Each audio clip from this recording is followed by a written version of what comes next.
Yan ang request board. Maaaring mamili ang mga salamangkero ng gusto nilang maging misyon mula sa mga hindi mabilang na anunsyong nakapaskil. Pumili tayo ng misyon na may malaking bayad! 160,000 basta lang mahuli ang mga magnanakaw na to? Kunin natin yan! Hindi pa ba bumabalik ang papa ko? Huh? Ang kulit mo talaga, Romeo. Bakit hindi ka na lang magtiwala sa papa mo? Hintayin mo na lang siya sa bahay niya.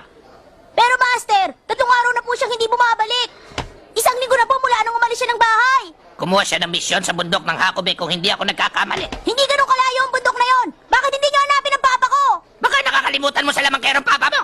Walang sino mang salamangkero mula sa guild na ito ang hindi niya kayang alagaan ang sarili niya sa sitwasyong kinakaharap niya. Umuwi ka na at uminom ka ng gatas.